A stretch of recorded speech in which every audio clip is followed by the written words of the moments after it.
And we're live. Okay, everybody. As you saw by the title, we're going to be reading The Hardy Boys, the Tower Treasure. It's a 100-page 80 book. We're going to be reading it live. This is just the start. I'm going to go bigger. Trust me, I've got like a 400-page book that I'm going to read live. Maybe go even bigger. But let me get I got my water. Just so I don't die of thirst. Yeah, so we've been live for about 40 seconds right now. Let me get a pillow, actually. I know you're wondering, how do I have time for this? Well, today was I had my last day of school, so I'm out for the summer. Actually, no, this isn't comfortable enough. Let me try and get a better. Okay, that looks a little better. All right, we got. You can't. This is a hard floor, so let me get another pillow. Oh, there's one. That'll work.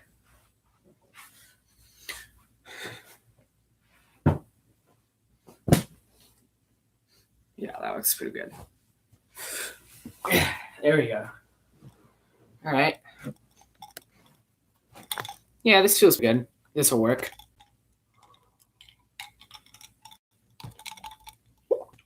Okay. So far, nobody's joined.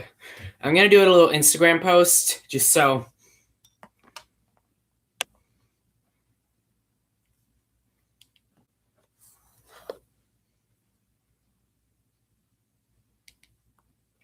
Okay. Actually, no, I'll just do a picture.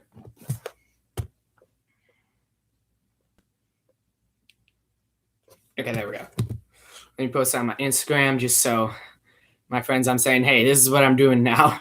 I get out of school and this is what I do. Okay, I'm just going to pick the picture.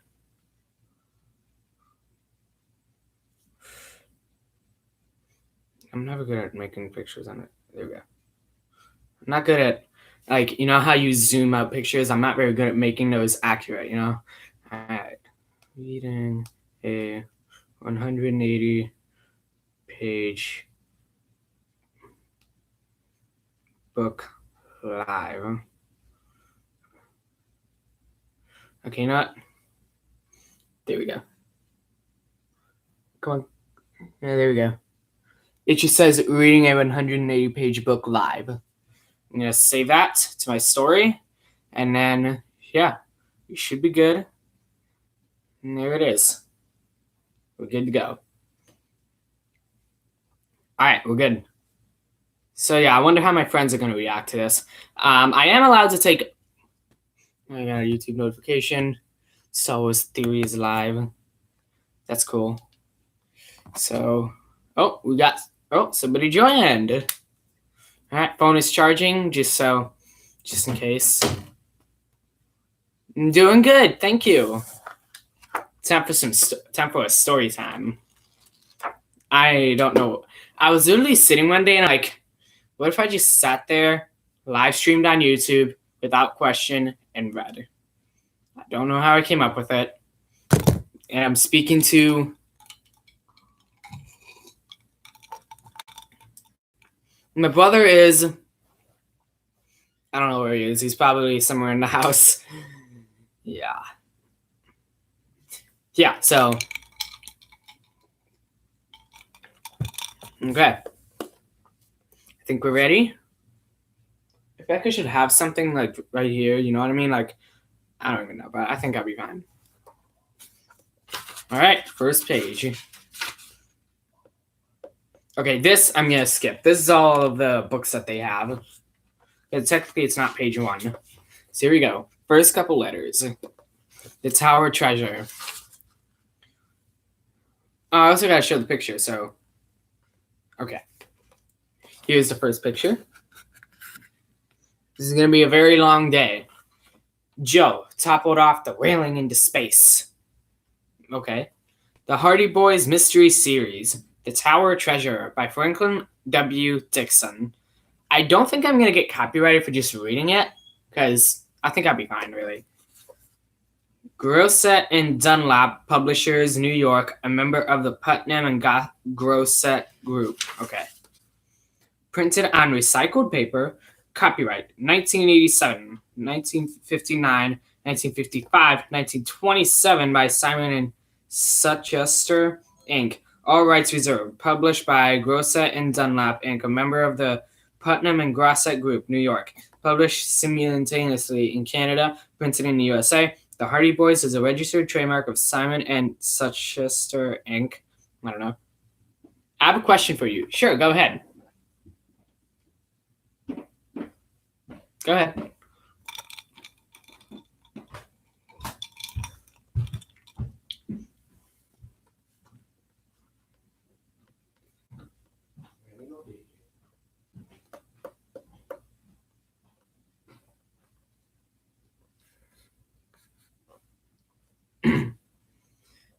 Pressing Dunlap is a trademark of.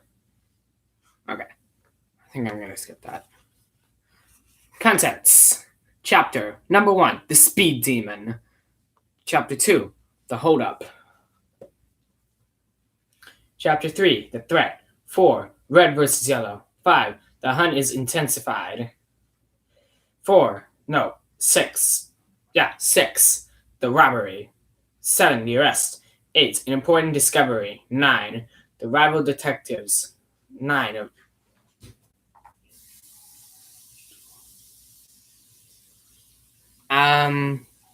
I don't really know what that is, but I've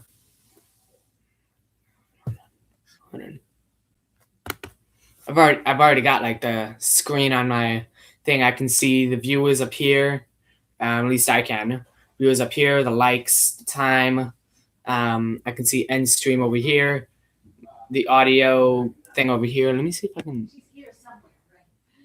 Oh, my button's up, and I've got the chat over here. All right. Page 1, Tower Treasure. But I think I'm good, though. I have to look that up. Chapter 1, The Speed Demon. Why am I doing this? I don't know. Frank and Joe Hardy clutched the grips of their motorcycles, stared in horror at the oncoming car. It was... Oh, sorry. These are some old words. Hey, what's up? Good. I'm reading a book live. Oh, hey, Steve M., what's up? Nice to see you here today. Oh, yeah, I'm reading the book. Okay. Yep. It was careening from side to side on a narrow road. He'll hit us. We'd better climb this hillside and fast, Frank exclaimed, as the boys brought their motorcycles to a screeching halt and leapt off. On the double, Joe cried out as they started up to the steep embankment. I'm not very good at speaking.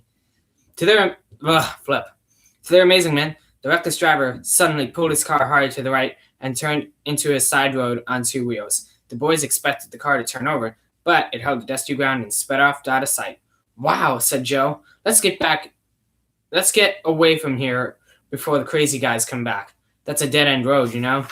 Oh my god, page 2. Can you hear me okay? I mean, I got a pair of headphones that has a microphone on it. I think I should be fine. The boys scrambled back onto their motorcycles and gunned them a bit to get past the intersecting road in a hurry. I'm not very good at reading. I'm not very good at narrating books, really, so I'm gonna... Let me check on something.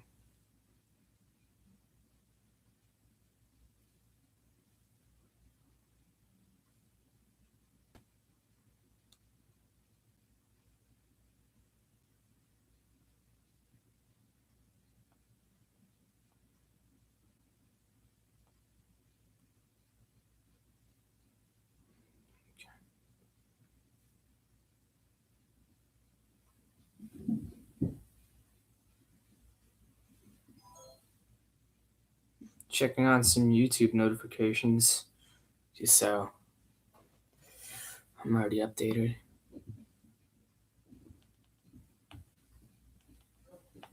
Okay. Let me look up. Moderator.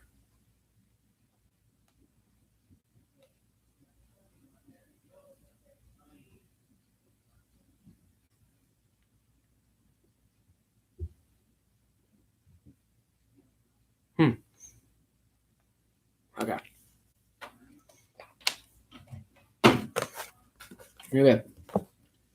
Where was I?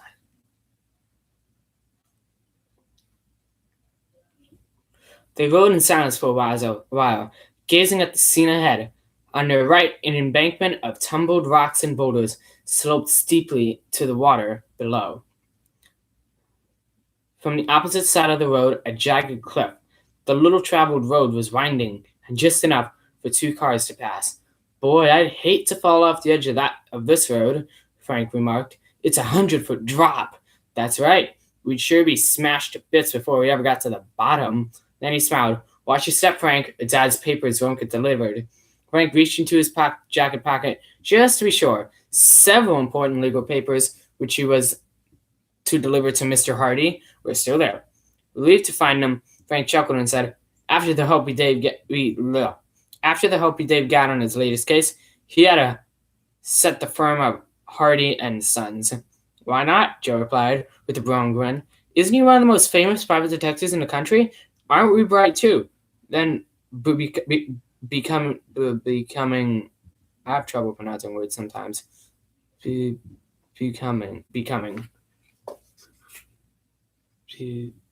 Becoming serious, he added.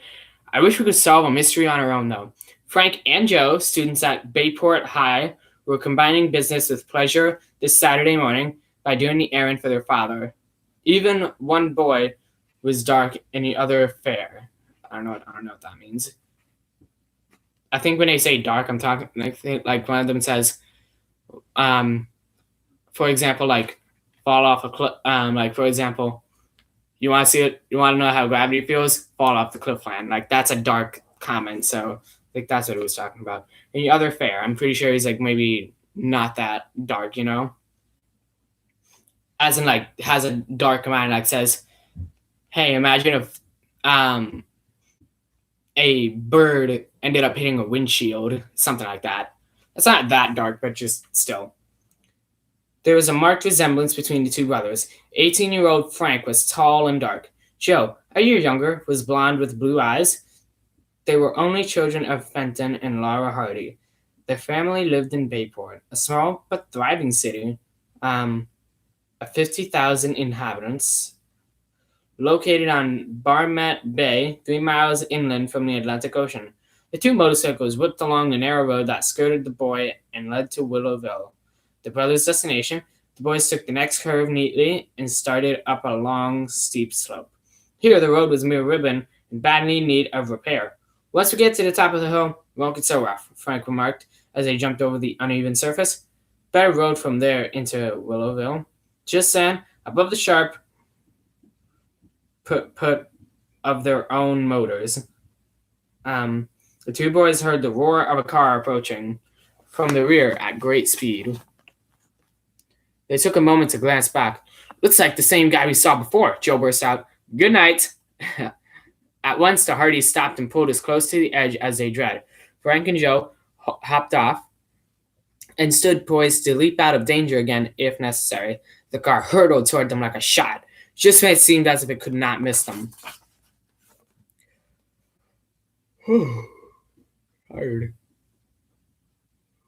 The driver swung about the wheel victoriously, and the Satan sped past. "Whew, that was close," Frank gasped. The car had been traveling at such high speed that the boys were unable to get the license number or a glimpse of the driver's features. But they had noticed he was hatless and had a shock of red hair. "If I ever meet him again, Frank relaxed. "He must be practicing for some kind of race," he remarked as the dark blue Satan disappeared from sight around the curve ahead. The boys resumed their journey. By the time they rounded the curve, they could see Willowville in a valley along the bay beneath them. There was no trace of the rash motorist. "He's probably halfway across the state by this point," Joe remarked. "Unless he's in jail or over a cliff," Frank added. The boys reached Willowville and Frank delivered the legal papers to a lawyer, while Joe guarded the motorcycles. When his brother returned, Joe suggested, "How about taking the other road back to Bayport? I don't crave going over that bumpy stretch again." "Suits me. We can stop off at Chet's." Chet Flip. Chet Morton was a school chum of the Hardy Boys, lived on a farm about a mile out of Bayport. The pride of Chet's life was a bright yellow jalopy. I'm gonna look that up. Jalopy. I think it's a bird. Or maybe it's a little animal or something.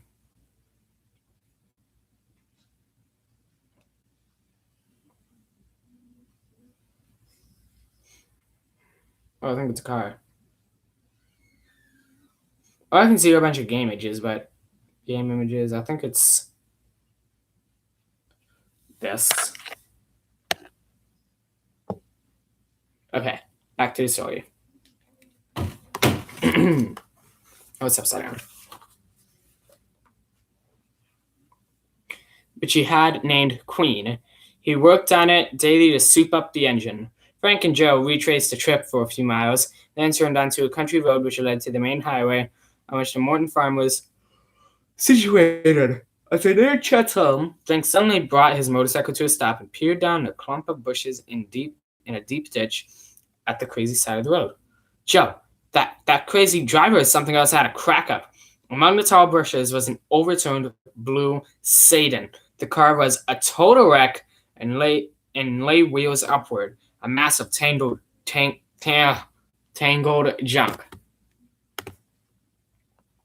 We better see if there's anyone underneath, Joe cried out. The boys made their way down to the covert. I think that's what it said. What would they find? A close look into the Sedan was the immediate vicinity proved that there was no victim around. Maybe this happened some time ago, said Joe, and Frank stepped forward, laid his hand on the exposed engine. Joe, it's still warm. The accident occurred a short while ago. I'm sure this is the red-haired driver's car, but what about him? Joe asked. Is he alive? Did somebody rescue him? Or what happened? Frank shrugged. One thing I can tell you, either he or somebody else removed the license plate to avoid identification. The brothers were completely puzzled by the whole affair, since their assistance was not needed at the spot. They climbed out of the covert and back onto their motorcycles. Before long, they were inside of the Morton's home, a rambling old farmhouse with an apple orchard at the rear. When they drove up the lane, they saw Chet at the barnyard gate. Hi, fella, Joe called. Chet hurried down the lane to meet them. He was a plump boy who loved to eat and was rarely without an apple or a pocket of cookies.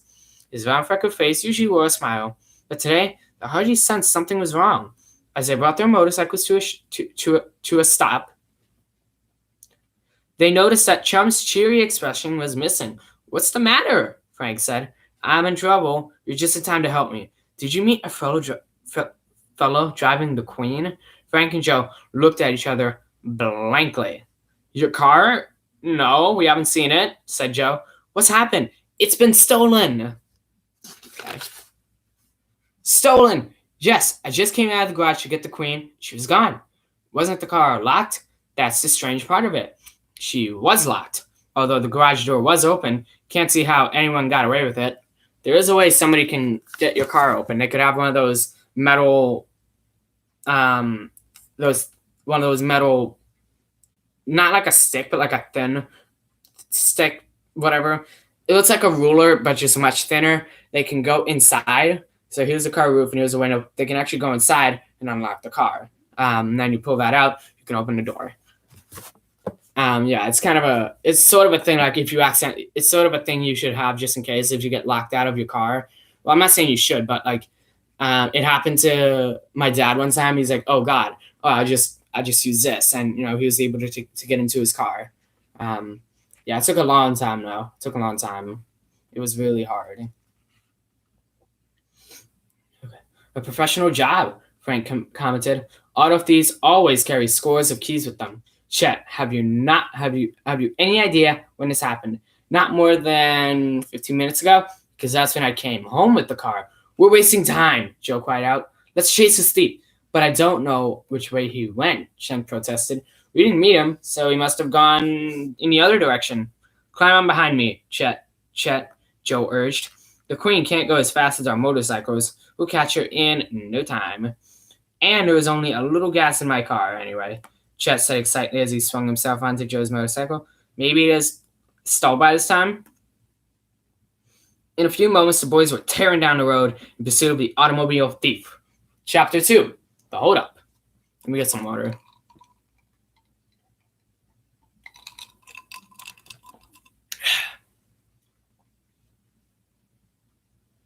Just stretching a little. Yeah, this is a little better. Chet Morton's jalopy was a bright yellow that the boys were. Oh man, I got water on my book. Not great. It's fine. It's only just like a little drop. It'll be okay. It was a brilliant yellow that the boys were confident it would not be difficult to pick up the trail of the audio thief. The Queen's pretty well known around Bayport. We should meet someone who saw it, Frank remarked. Seems strange to me, said Joe, that a thief would take a car like that. Auto thieves usually take cars of a standard make and color. They're easier to get rid of. It's possible that the thief didn't steal the car to sell it. Maybe for some reason he was making a fast getaway and he'll abandon it. Look, Chet exclaimed, pointing to a truck garden where several men were hoeing a cabbage plants. Maybe they saw the Queen. I'll ask him, Frank offered, and brought his motorcycle to a stop. He scrambled over the fence and jumped across rows of small plants until he reached the first firm hand. Did you see a yellow jalopy go by hour? The lanky old farmer leaped on his hoe and put his hand to one ear. Huh? He shouted. Did you see a fellow pass along here in a bright yellow car? Frank repeated in a louder tone. The farmer called to his companions. As they ambled over, the old man removed a plug of tobacco to a pocket of his overalls and took a hearty chew. Lad here wants to know if we saw a jalopy come by, he said slowly. The other three farmers, all rather elderly men, did not answer at once. Instead, they laid down their hoes. The plug of tobacco was duly passed along the group. Frank grit his teeth. Please hurry up and answer. The car was stolen. We're trying to find the thief. Is that so? Said one of the men. A hot rod, eh? Yes, a bright yellow one, Frank replied. Another of the workers removed his hat and mopped his brow. Seems to me I did not see a car come by here a while ago. A yellow car? No, torn yellow. Come to think of it, I guess anyhow it was a delivery truck, if I remember rightly. Frank strove to conceal his impatience. Please, did any of you... Was it a brand new car, real shiny? Asked the fourth member of the group. No, it was an old car, but it was painted bright yellow. My nephew had one of them things. Never thought they were safe myself. I don't agree with you, still another man spoke up. All boys like cars. You might as well let them have one they can work on themselves. You're all wrong, the deaf man interpreted. Let the boys work on a farm truck. That way they don't get into mischief. He gave a cackling sort of laugh. Well, son, I guess we ain't been much help to you. Hope you find a critter that stole your hot rod. Thanks, said Frank, and joined the other boys. No luck. Let's go. As they approached Bayport, the trio saw a girl walking along the road ahead of them. When the cyclist drew nearer, Frank's face lightened up, for he recognized Callie Shaw, who was in his class at Bayport High. Frank often dated Callie and liked her better than any girl he knew. The boys brought their motorcycles to a stop behind pretty brown-eyed Callie. Under one arm, she was carrying a slightly battered package. She looked vexed. Hi, Callie. What's the matter? Frank asked. As if your friend had gone off on a moon rocket. Callie gave him a mischievous smile. How could I think that with you three friends showing up? Or are you about to take off? Then his smile faded and held out the damaged package. Look at that. It's your fault, Chet Morton. Is that boy go? My fault? How do you figure that? Well, dear old Miss Rose lives down the road is ill, so I baked her a cake. Lucky Mrs. Rose, Joe broke in. Callie, I'm feeling terribly ill. Callie ignored him. That man in a car came along here so fast that I jumped to the side of the road and dropped my package. I'm afraid my cake is ruined. What man? Joe asked. The one Chet lends his car to. Callie, that's the man we're looking for, Frank exclaimed. Chet didn't lend him the car. He stole it. Oh. Chet, that's a shame. Was he heading for Bayport? Joe asked. Yes, and At that speed, he was making the poor Queen travel. You'll never catch him. Chet groaned.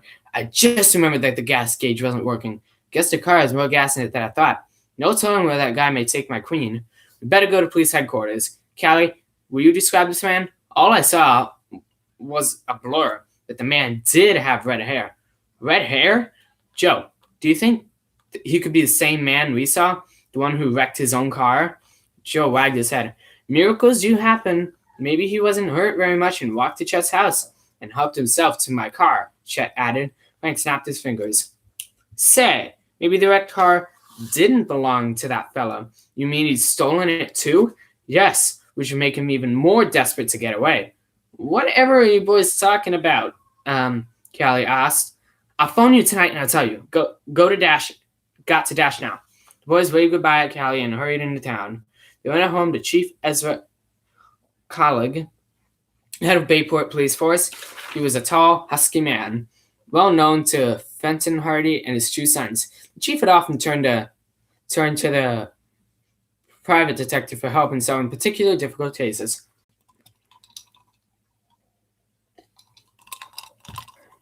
When the boys went into his office, they found the police chief talking to three excited men. One of these was Ike Harity, the old ticket seller at the city ferry boat office. Another was policeman Con Riley. The third was Oscar Smuff, a short, stout man who was invariably seen wearing a checkered suit and soft felt hat. He called himself a private detective and was working hard to earn a place on the Bayport Police Force. Smuff's playing up to Collig again, Joe whispered, chuckling as the boys waited for the chief to speak with them. Ike Harity was frankly frightened. He was a timid man who had perched on a high school behind the ticket window at the ferryboat office, day in and out for a good many years. I was just counting up the morning receipts, he was saying in a high-pitched, excited voice. Comes in this fellow, sticks a revolver in front of my nose. Wait a minute, interrupted Chief Collig. What can I do to help you boys? I came to report a theft, Jeff spoke up. My hot rod has been stolen. Why? Is it one of those crazy hot rod? Why? It was one of those crazy hot rods this fellow drove, Harry cried out. A yellow one. Ha! Exclaimed Officer Smurf. A clue. He immediately pulled a pencil and notebook from his pocket. My Queen! Shouted Chet. Jeff Collig rapped on his desk for quiet and asked, What's a Queen got to do in all this? Chet explained, and the chief realized Harry's story for him. A man drove up to the ferryboat office and tried to hold up Mr. Harity, but a passenger came into the office and the fellow ran away. The officer paused. Frank gave Chief Collig a brief account of the wrecked blue Satan near the Morton farm. I'll send some men out there right now.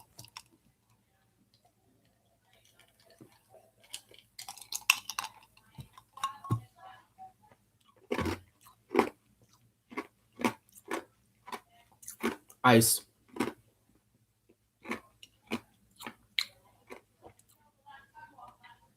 The chief pressed the buzzer and quickly relayed his orders.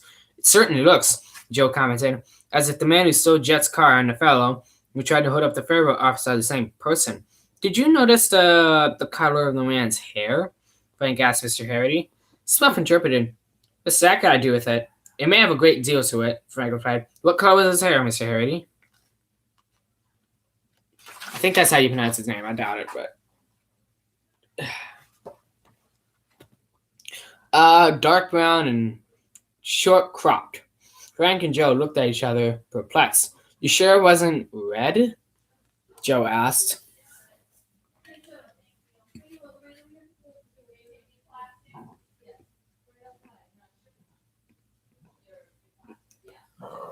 Oh, that's my spot. Have you some information about this man? We were told that the guy who stole Chet's car had red hair. A friend of ours saw him. They must have turned Jalopy over to someone else, Chief Collig concluded. At this moment of short, a little Nyan, I don't know what that means, was ushered into the room. He was a passenger who got into ferryboat office at the time of the attempted holdup. Chief Collig had sent for him. The newcomer introduced himself as Henry J. Brown of New York. He told the entering office the seeing a man run away from the ticket window with a revolver in his hand. What color was his hair? Did you notice? Frank asked eagerly. I can't say I did. My eyes were focused on that gun. Say, wait a minute. He had red hair. You couldn't miss it. I noticed it after he jumped into the car. Officer Smith looked bewildered. You say he had red hair? The detective turned to Mr. Harity. And you say he had dark hair. Something's wrong somewhere. He shook his head in puzzlement. We've been live for 30 minutes. Hang on.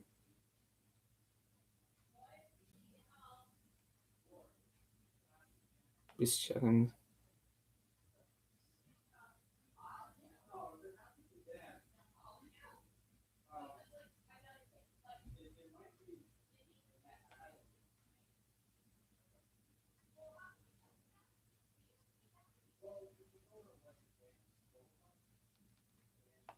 Okay. I didn't miss much. Okay.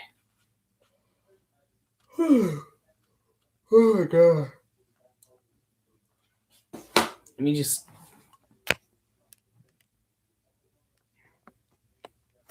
My shoes are over there.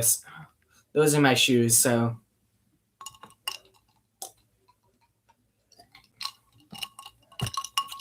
Okay. Honestly, I need something to support my back because I'm just like, no, maybe I'll just do this. I don't know, really. You know what? I think this will work. Can you hear me? I'm gonna get my headphones real quick. I'm gonna go get the ones with the microphone so I can connect it over there, and I can speak from over here. I'll be right back.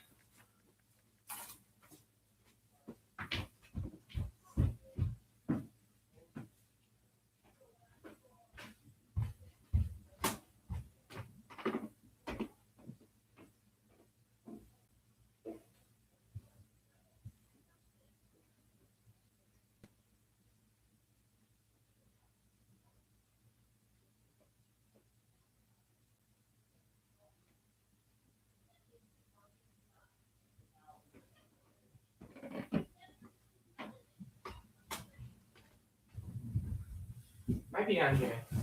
Oh, there they are. They were there the entire time. Unbelievable.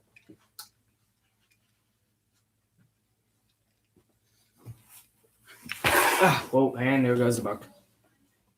Okay, I don't need this. Where's the headphone jack? Yeah, there it is. Okay, this should help.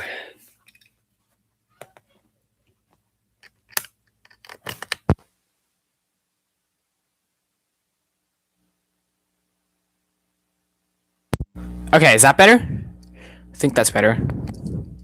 Really, no one is watching? But, hey. Let me just put my feet away. And then we can just keep going.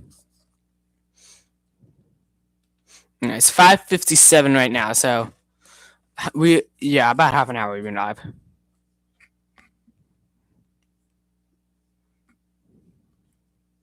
Okay, let's go.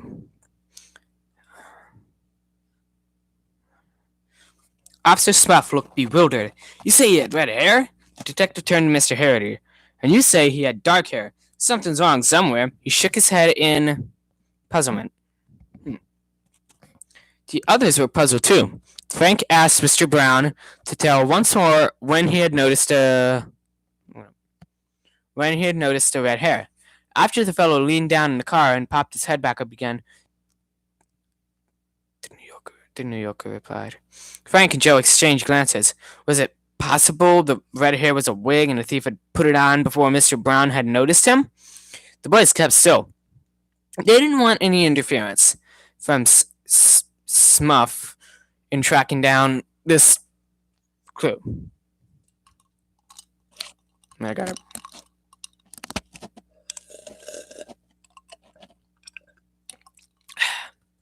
There we go. No, the wire's wet. It'll be fine. Okay. All right. Ready to go back on.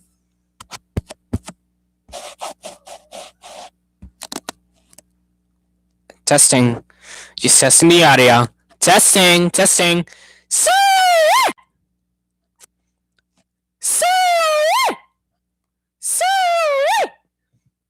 Okay, you know what? I'll be fine. It'll be fine. Can I adjust the audio from the microphone? I'll put the volume all the way up, though. Technically, nothing's happening, but, like... Okay, ready? Let's continue reading. It's gonna be a long night. But hey. Oh, well. Okay, where was I? Finally, Chief Cog had to rap once more for an order. I'll send out an alarm for both this hold-up man and for Chet's car. I guess that's all that can be done now. Okay.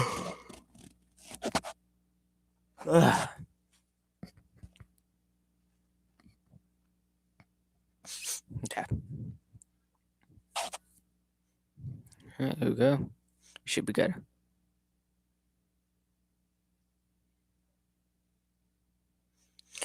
Undaunted by the failure to catch the thief, the Hardy Boys left police headquarters with Chet Morton. They were determined to pursue the case. We'll talk with Dad tonight, Chet. Frank promised. Maybe he'll give us some leads. I sure hope so, fellas, their friend replied as they climbed onto the motorcycles. The same thought was running through Frank and Joe's mind. Maybe this mystery would turn out to be their first case. Obviously, it's the first book. Yeah. Okay.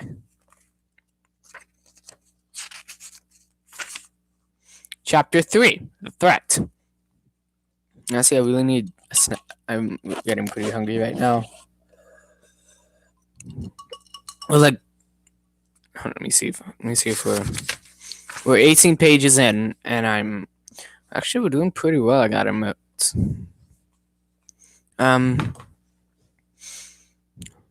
yeah, maybe I can move somewhere just so I'm gonna do that.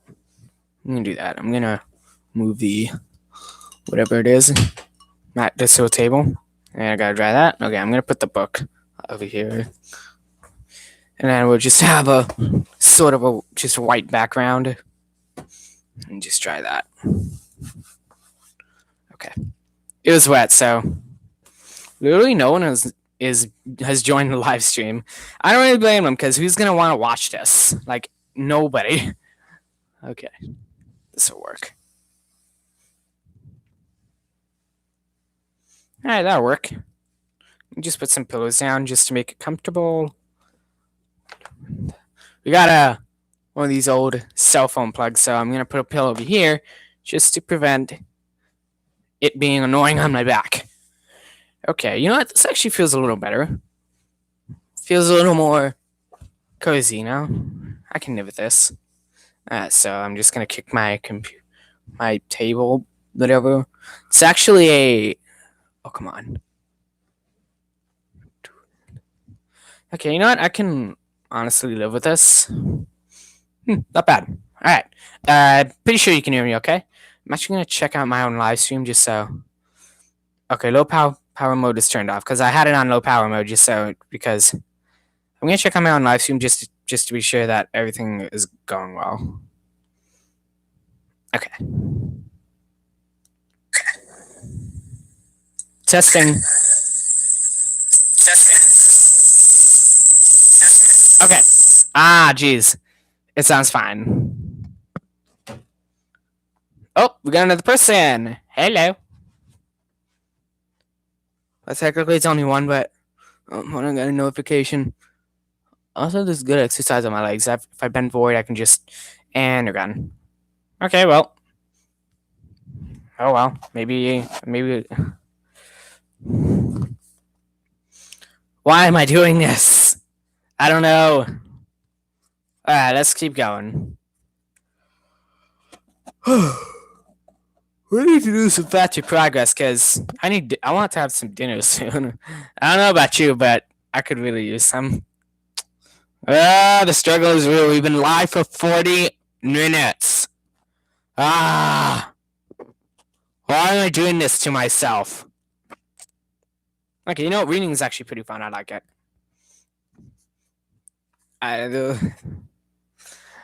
Let me put the water somewhere that. Okay, I have my phone dangling over there. I'll put my water right there. Phone. I could really use like a peanut butter sandwich or something. Except we don't have any bread because I just got back from New York. Yeah. Okay. Chapter 3. The Threat. You're getting to be pretty good on that motorcycle, Frank. Joe said as the boys rode into the Hardy garage. I'm not even scared to ride alongside with you anymore. You're not scared? Frank pretended to take Joe seriously. What about me? Riding with a daredevil like you? Well, Joe counteracted. Let's just admit that we're both pretty good. It sure was swell Dad let us have them, Joe continued. Yeah, Frank agreed. If we're going to be detectives, we'll get a lot of use out of them. The boys starting towards the house, passing the old-fashioned barn on the property. Its first floor had been converted into a gymnasium, which was used after school on weekends by Frank and Joe and their friends.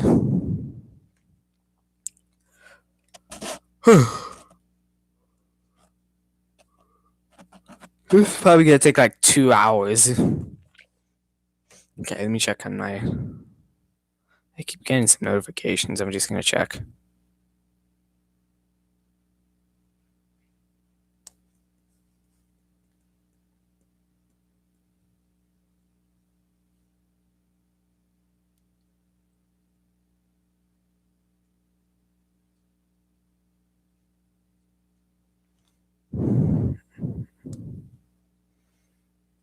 Okay.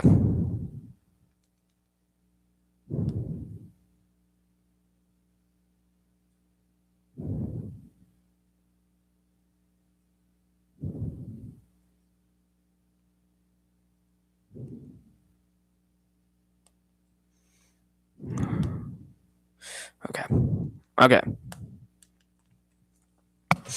I think maybe I should get some food and then maybe come back down, but I don't really know what I can have really. So I'm actually just gonna see what we got. Go. Check. I'll be right back. Here we go.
All right, I'm back.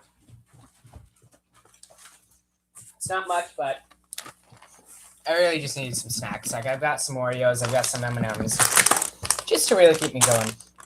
I'm sure I'll just order some food or something later.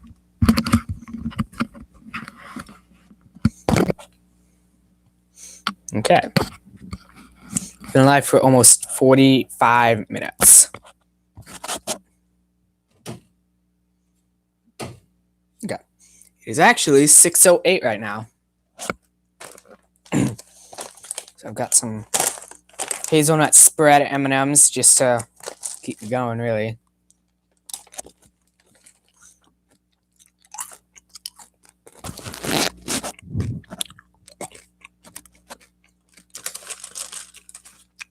Why am I doing this?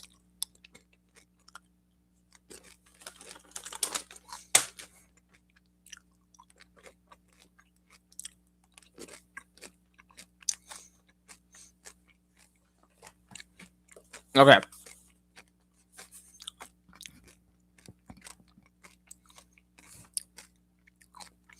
Oh my god, this takes a long time to chew.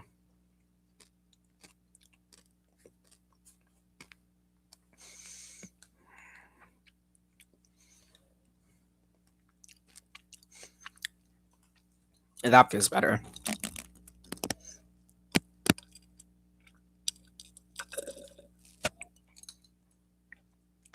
Let me get a coaster. I have the cup on the floor. I'm gonna go get a coaster. Okay. Then I'll get started.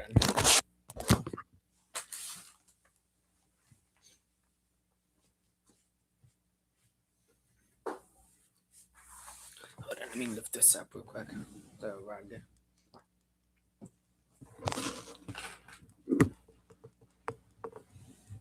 Okay, there we go. Alright, I got a little nice little setup here.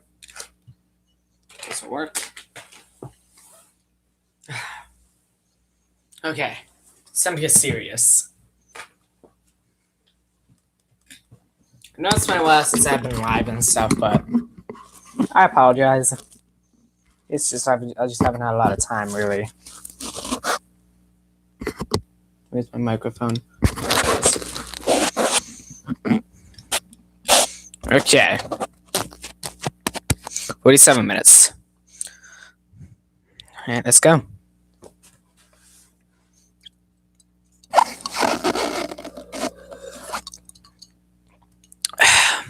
Good. Okay. Chapter 3, The Threat. Yeah, my throat feels better. You're getting to be pretty good on. Oh, we already read this. The Hardy Boys on the corner of. Okay, 19th page. The Hardy Home. How many pages? 180. Flip. It's gonna be a long night, but hey, I signed up for this. This is what I got. Okay. The Hardy Home, on the corner of High and Elm Streets, was an old stone house set in a large, tree-shaded lawn. Right now, cactuses and miniature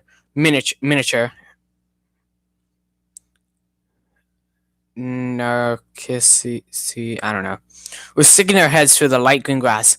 "Hello, Mother," said Frank as he pushed open the kitchen door. Mrs. Hardy, a petite, pretty woman, looked up from the table on which she was stuffing a large roasting chicken and smiled. Her son kissed her affectionately, and Joe asked, "Dad upstairs?" "Yes, dear. He's in his study." The study was Fenton Hardy's workshop. Adjoining, it was a fine library which contained not only books, but files of disguises, records of criminal... Oh. Who's up right now? Oh, Mother's live. He's got more interesting content than I do. Where am I? But hey, who cares? Nobody's gonna rewatch this. I mean, nobody's gonna watch this. I'm probably just gonna waste I'm gonna waste a lot of time. Alright, here we go. Records of criminal cases and translations of thousands of codes. Walking into the study, Frank and Joe greeted their father. Reporting an errand accomplished. Frank announced, "Fine." Then he gave us fine. Mr. Hardy replied, then gave his sons a searching glance. "I'd say your trip netted you more than just my errand." Frank and Joe had leaned early in their boyhood that it was impossible to keep any secrets from their astute father. They assumed that this ability was one reason why he had been such a successful detective on the New York City police force before setting up a private detective practice in Bayport. "We ran into some real excitement," Frank said. "We told his father the whole story of Chet's missing jalopy." I think that's how you pronounce it. 15 minutes. Oh, God. 15 minutes we've been live. We've only got like a couple viewers. Actually, no viewers, but I'm fine with that, really.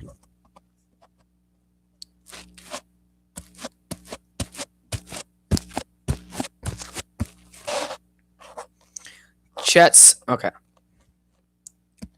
The red car, which they suspected had been stolen, one also, and he attempted hold up at the ferryboat office. Chet's counting on us to find his car, Joe added. Frank grinned. That is, unless the police find it first. Here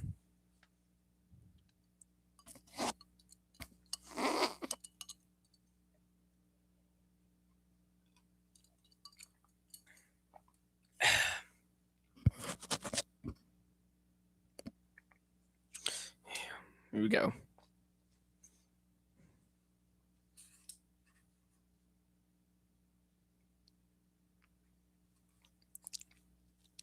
Mr. Hardy was silent for several seconds. Then he said, Do you want a little advice? You know I never give it, unless I'm asked for it, he chuckled. We'll need a lot of help, Joe answered. Mr. Hardy said that, to him, the most interesting angle to the case was the fact that the suspect apparently used one or more wigs as a disguise. He may have bought at least one of them in Bayport. I suggest you boys make the rounds of all shops selling wigs and see what you can find out. Clever.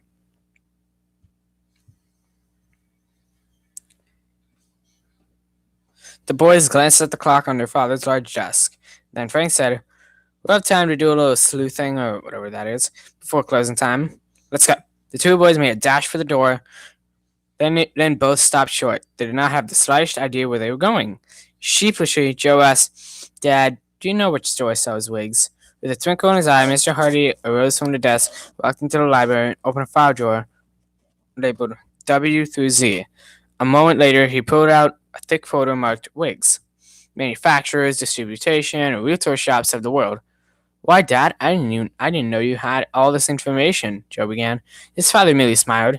He thumbled through the heavy sheaf of papers and pulled one out. Bayport? Well, 3 of these places can be estimated at once. They only sell women's hair pieces. Now, let's see. Frank, get a paper and pencil. First, there's Shorts Masquerade and Costume Shop. It's at 79 Renshaw Avenue. Then there's Flint's at Market and Pine. And just one more. Reuben Brothers. That's on Main Street, just this side of the railroad. Shorts is closest. Let's try him first, said Joe. Let me just... These headphones are a little annoying, so I'm just gonna...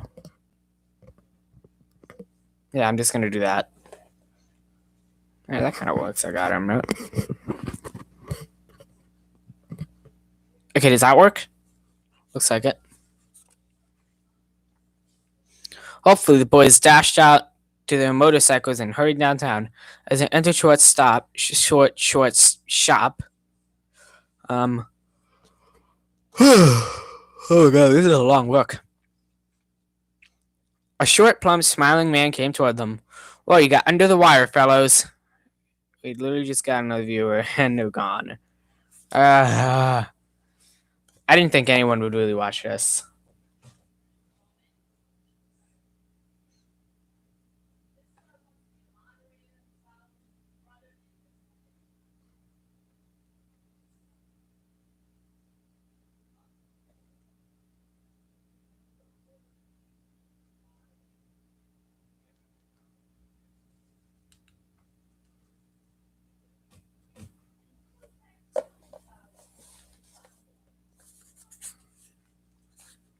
Let's keep going.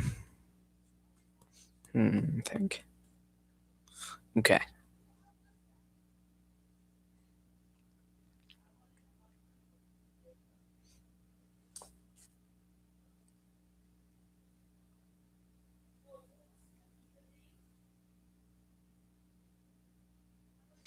Okay, here we are. Well, you just got under the wire, fellows, he said, looking up at a large old-fashioned clock on the wall. I was going to close up promptly tonight because a big shipment came in early today. I never have time except after my business hours to unpack my list of merchandise. Our errand won't take long, said Frank. We're sons of Fenton Hardy. The detective. We'd like to know whether or not you recently sold a red wig to a man. This is what shook his head. I haven't sold a red wig in months, or even rented one. Everybody seems to want blonde or brown or black lately. But you understand, I don't usually sell wigs at all. I just rent them. I understand, said Frank. We're just trying to find out about a man who used a red wig as a disguise. Thought it might have bought or rented it here. That you would know his name. Mr. Schwartz leaned across the counter. This man you speak of, he sounds like a character. Just possible may come in to get a wig from me. If he does, I'll be glad to let you know. The boys thanked the shopkeeper and were about to leave when Mr. Schwartz called. Hold on a minute.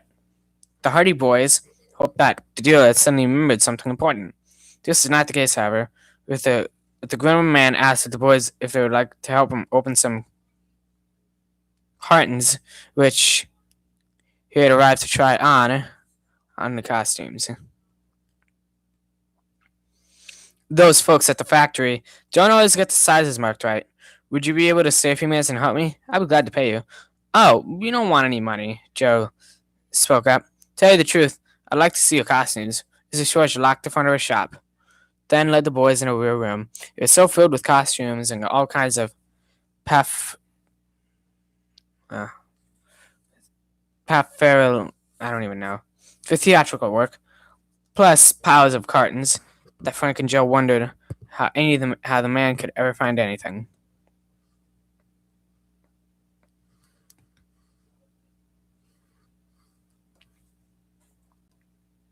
Here is today's shipment, Mr. Schwartz said, pointing to 6 cartons standing up not far from the rear entrance to his shop.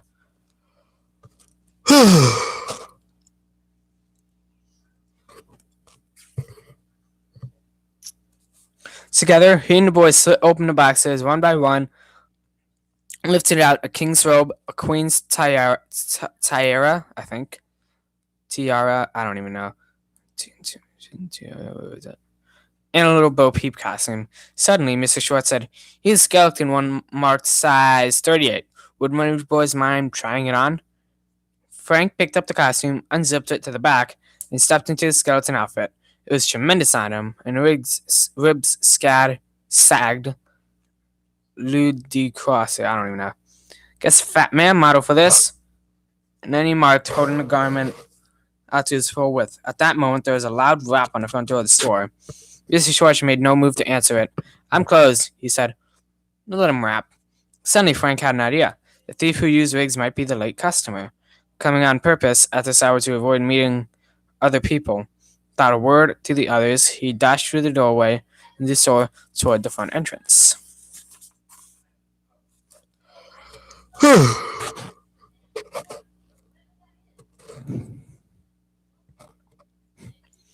He could vaguely see someone waiting to be admitted, but the stranger gave one look at the leaping, out-of-shape skeleton and disappeared in a flash. At the same moment, Frank tripped and fell headlong. Mr. Schwartz and Joe, hearing the crash, rushed out to see what had happened. Frank, hopelessly tangled in his skeleton attire, was helped to his feet. When he told the others they had made an unsuccessful dash through the door, they concluded he might have a point. But he sure scared him away in that outfit, Joe said, laughing. He won't be back.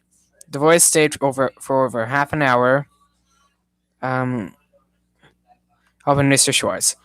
Then they said, let me just...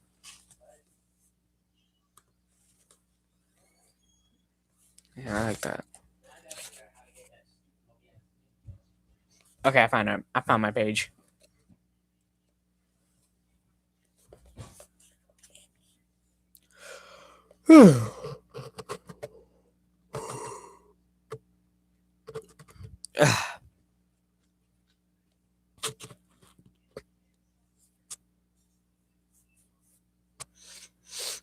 Boys stayed for over half an hour helping Mr. Schwartz, then said goodbye and went home. Monday, we'll tackle those other 2 wig shops, said Frank.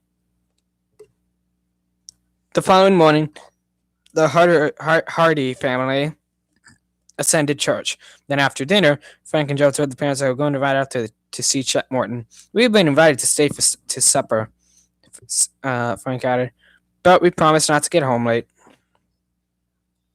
Oh, we've been live for an hour.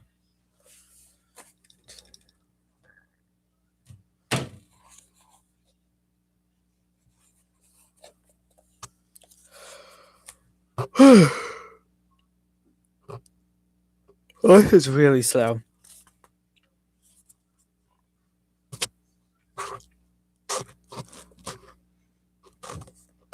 The Hardys picked up Katie Shaw, who also had been invited. Jaylee, Jaylee, I don't know. Hold on, Kaylee. Joe teased. Frank's a wild cyclist. I think Jaylee is her last name. Yeah, I'm pretty sure that's how you pronounce it. I'm not for sure. Hold on, Kaylee. Joe teased. Frank's a wild cyclist. The young people were greeted at the door of the Morton farmhouse by Chet's younger sister.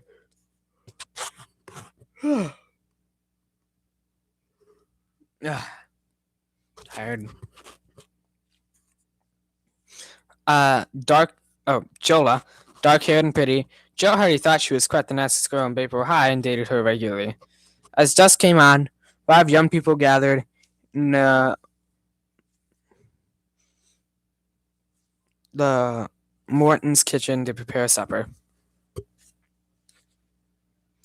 Chet, who loved to eat, was in charge, and dolted out various jobs to the others. When he finished, Joe remarked, "What are you going to do, big boy?"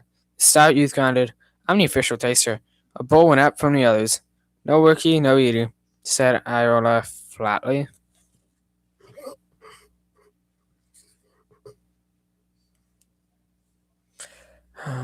Chet groaned. "Oh, well, if you insist. I'll make a little side dish for all of us. I'm not roast rabbit." "You're elected," the others caressed. I don't even know. And Chet set to work. The farmhouse kitchen was large and contained a group of windows in one corner. Here stood a large table where young people decided to eat. They had just sat down when the telephone rang. Chet got up and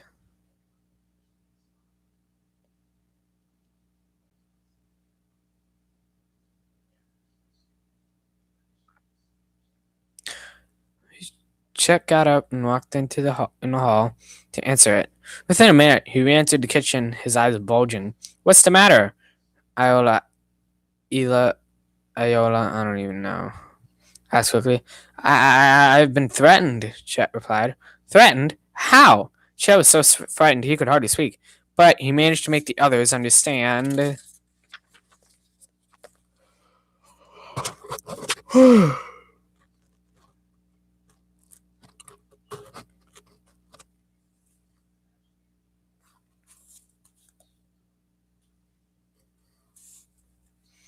That man said on the telephone, "You never get your jalopy back.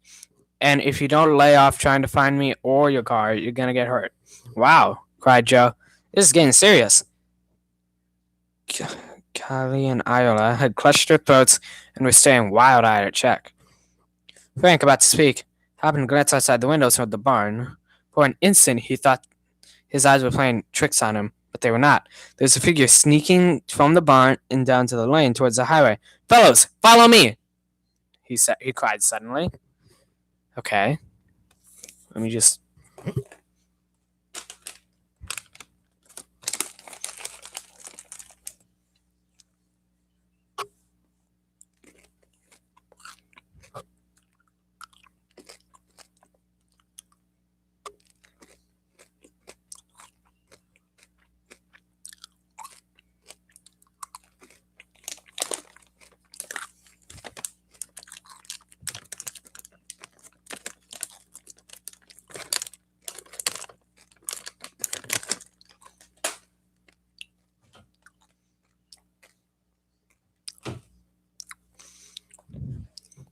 I don't know. I think maybe I'm going to split this into 2 parts.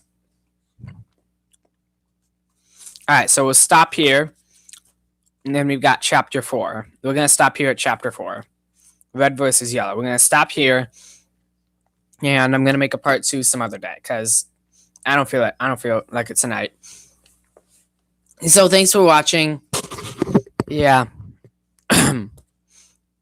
Yeah, I'll see you guys later, okay? And stream.